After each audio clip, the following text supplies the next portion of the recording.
Breaking చూస్తున్నాం. ఆంధ్రప్రదేశ్ సీఎంగా బాధ్యతలు చేపట్టిన చంద్రబాబు వరుస సమీక్షలు సమావేశాలు నిర్వహిస్తున్నారు. ఈ క్రమంలో ఈ నెల 17న ఆయన పోలవరం ప్రాజెక్టును సందర్శించనున్నట్టుగా తెలుస్తోంది. 2014లో తెలుగుదేశం పార్టీ అధికారంలో ఉన్నప్పుడే ప్రాజెక్టు పనులు 72% పూర్తయ్యాయని అంటున్నారు టీడీపీ నేతలు. ఆ తర్వాత గడిచిన 5 ఏళ్లలో 10% పనులు కూడా పూర్తి చేయలేదని విమర్శలు గుప్పిస్తున్నారు. అయితే 2014లో టీడీపీ అధికారంలో ఉన్నప్పుడు పోలవరం ప్రాజెక్టుపై ప్రతి సోమవారం అధికారులతో రివ్యూ చేసేవారు చంద్రబాబు. ఇప్పుడు అదే తరహాలో పర్యవేక్షించాలని కీలక నిర్ణయం తీసుకున్నట్టుగా తెలుస్తోంది. పోలవరం ప్రాజెక్టు నిర్మాణ పనులు శరవేగంగా ముందుకు సాగాలని జలవనరుల శాఖ అధికారులకు సూచించారు బాబు.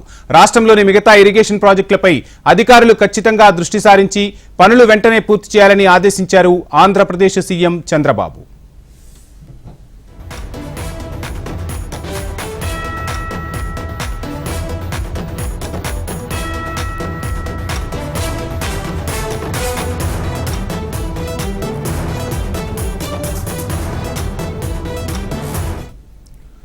ఆంధ్రప్రదేశ్ సీఎంగా బాధ్యతలు చేపట్టిన చంద్రబాబు వరుస సమీక్షలు సమావేశాలు నిర్వహిస్తున్నారు. ఈ క్రమంలో ఈ నెల 17న ఆయన పోలవరం ప్రాజెక్టును సందర్శించినట్టుగా తెలుస్తుంది.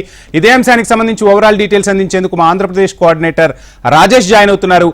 రాజేష్, చూస్తున్నాం గతంలో తెలుగుదేశం అధికారంలో ఉన్నప్పుడు సోమవారాన్ని పోలవరంగా మార్చారు చంద్రబాబు. ప్రతి సోమవారం కూడా రివ్యూలు చేశారు. ప్రాజెక్టును శరవేగంగా పూర్తి చేయాలని కసరత్తులు కూడా చేశారు.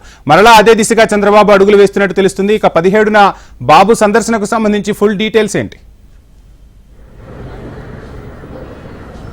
Good morning Vamsi. ముఖ్యమంత్రి చంద్రబాబు నాయుడు బాధ్యతలు చేపట్టి నుంచి రాష్ట్ర అభివృద్ధి గురించి, రాష్ట్రంలోని సమస్యల గురించి దృష్టి సారించారు. అయితే ప్రధానంగా కూడా రాష్ట్రంలో ప్రధానమైన సమస్యలు ఏవైతే ఉన్నాయో వాటి మీద పూర్తి స్థాయిలో దృష్టి సారించారు. అయితే ప్రధానంగా పోలవరం ప్రాజెక్టు విషయంలోకి వస్తే 2014లో తెలుగుదేశం పార్టీ అధికారంలో ఉన్నప్పుడు జరిగిన అభివృద్ధి తప్పితే అక్కడ గడిచిన 5 సంవత్సరాల్లో ఎక్కడ ఏ పని జరగలేదు. అయితే పూర్తిగా ఆ పనులు ఆగిపోయినాయి. ఇటువంటి పోలవరం ప్రాజెక్టు పనులు పూర్తి చేసే విషయంలో పూర్తిగా అధికారులు కూడా నిర్లక్ష్యం వహించారు. ప్రభుత్వాలు మారుతున్నా కానీ అధికారులు బాధ్యతగా పనిచేయాలి. అటువంటిది అధికారులు కూడా పోలవరం ప్రాజెక్టు విషయంలో బాధ్యతారాహిత్యంగా వ్యవహరించారు. దానికి కారణంగా కోట్ల రూపాయలు ప్రజాధనం దుర్వినియోగంతో పాటు పోలవరం ప్రాజెక్టు పనులు కూడా నిలిచిపోయాయి. అయితే గత ప్రభుత్వంలో కాకుండా దానికి ముందు తెలుగుదేశం పార్టీ చేపట్టిన గవర్నమెంట్లో చేసి పెట్టిన 72% పనులు మాత్రమే పూర్తయినాయి. ఆ తర్వాత అడుగ్గడ ముందుకెళ్ళలేదు. అయితే పనులు చేపడతామనేసి కోట్ల రూపాయల ధనం అయితే మటుకి పోలవరం నిర్మాణం కోసం అనేక కోట్ల రూపాయలు ఖర్చు చేశారు. అయితే అటువంటి పరిణామాలకి పాల్పడ్డ అధికారుల మీద కూడా చర్యలు తీసుకోవడానికి నిన్న సూచించారు. అయితే ప్రతి సోమవారం కూడా గతంలో చూసుకుంటే పోలవరం ప్రాజెక్టు ముందుకు సాగే దిశగా అధికారుల్లో కూడా ఉత్సాహం నింపే దిశగా ప్రతి వారం సోమవారం పోలవరం ప్రాజెక్టు నిర్మాణ పనుల విషయం వారంలో ఎంతవరకు పనులు సాగాయనే విషయంపై రివ్యూలు జరుగుతూ ఉండేవి ముఖ్యమంత్రితో నేరుగా.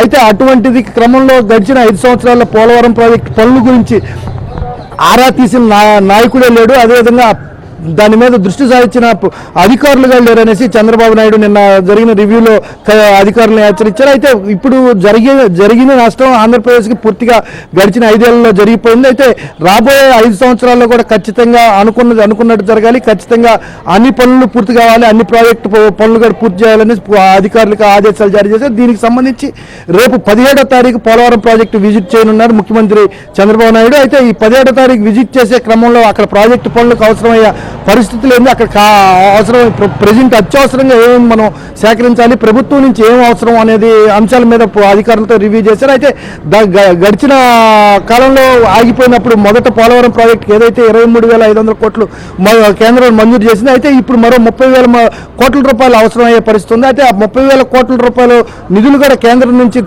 తెచ్చుకోగలిగితే పూర్తి స్థాయిలో పోలవరం ప్రాజెక్టు పనులు పూర్తయ్యే అవకాశం ఉంది. వంశీ, రాజేష్, మీరు చెప్పినట్టుగా పోలవరాన్ని ఆంధ్రప్రదేశ్కు జీవనాడిగా చెప్తూ ఉంటారు. చంద్రబాబు మొదటి నుంచి కూడా పోలవరాన్ని ప్రతిష్టాత్మకంగా తీసుకున్నారు. అమరావతిని ఎంతైతే ప్రతిష్టాత్మకంగా తీసుకున్నారో పోలవరంపై కూడా అదేవిధంగా దృష్టి సారించారు అనేది రాజకీయ విశ్లేషకులతో పాటు మేధావులందరూ కూడా చర్చించుకునే మాట.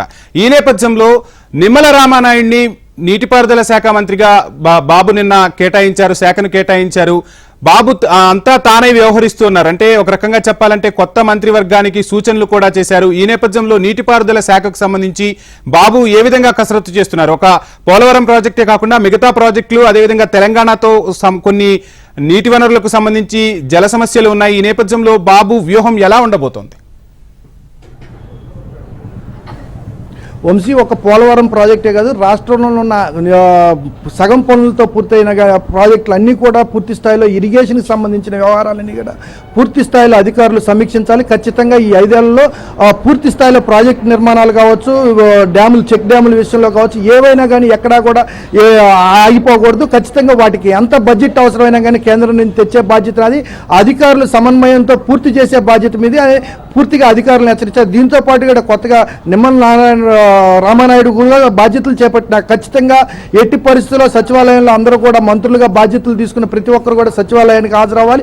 సచివాలయంలో రాష్ట్ర అభివృద్ధికి అవసరమైన మీ పని మీ వంతుగా మీరు తీసుకోవాల్సిన చర్యల మీద కూడా దృష్టి సారించాలి. ఈ అవకాశం ఉన్నంత మేరకు సచివాలయానికి సమయాన్ని కేటాయించండి అనేసి కొత్తగా మంత్రులుగా బాధ్యతలు తీసుకున్న ప్రతి ఒక్కరికి కూడా ఇప్పటికే చంద్రబాబు నాయుడు హెచ్చరించారు. అయితే పూర్తిగా ఏదో ఒకటి కూడా అధికారాలు, పవరు ఇక్కడ మంత్రి పదవులు అనేది కాదు, ఖచ్చితంగా రాష్ట్ర అభివృద్ధిని మాత్రమే ప్రతి ఒక్కరు కూడా పదవి వచ్చినా పదవి రాకపోయినా కానీ రాష్ట్ర అభివృద్ధి విషయం మాత్రమే దృష్టిలో పెట్టుకోవాలి. ఖచ్చితంగా రాష్ట్ర అభివృద్ధిని దృష్టిలో పెట్టుకొని పనిచేయాలి. ఎక్కడ కూడా పని చేస్తున్నాము పదవి రాలేదనే ఆలోచనలు చేయొద్దు. ఖచ్చితంగా రాష్ట్రం దాదాపు 10 సంవత్సరాలు వెనుకపాటు గురైంది. అటువంటి రాష్ట్రాన్ని ఖచ్చితంగా ఈ ప్రభుత్వంలో ఖచ్చితంగా ముందుకు తీసుకెళ్లాలి. కేంద్రం నుంచి నిధులు తెచ్చే బాధ్యత నాది, ఇక్కడ అభివృద్ధి చేసే బాధ్యత మీరు అందరూ చేపడితే నిధులు తెచ్చే బాధ్యతను నేను చూసుకుంటాననేసి మన రాష్ట్ర మంత్రులకు కూడా సూచించారు. అయితే ఇదే తరహాలో కొత్త మంత్రిత్వ శాఖలో కూడా గతంలో చూసుకుంటే తెలుగుదేశం పార్టీలో సీనియర్లు మంత్రిత్వ పదవుల్లో ఉండేవాళ్ళు. అయితే ఇప్పుడు దానికి భిన్నంగా అందరూ కూడా యువత మంత్రిత్వ శాఖలో ఉన్నారు. అయితే ఉత్సాహంగా వాళ్ళు కూడా వాళ్ళకు ఒక మార్కు, రాజకీయాల్లో వాళ్ళకు ఒక ప్రత్యేక గుర్తింపు రావాలంటే రాష్ట్ర అభివృద్ధికి పాటుపడాలి. ఖచ్చితంగా రాష్ట్ర అభివృద్ధి దిశగా వాళ్ళు అడుగులు వేయాలి. అయితే దీనికోసం కొత్త మంత్రివర్గంలో ఉన్న కొత్తగా వచ్చిన నాయకులు కూడా పూర్తి స్థాయిలో రాష్ట్ర అభివృద్ధి విషయంలో చంద్రబాబు సూచనల మేరకు పనిచేసే పరిస్థితి కనబడుతుంది. Vamsi, thank you Rajesh.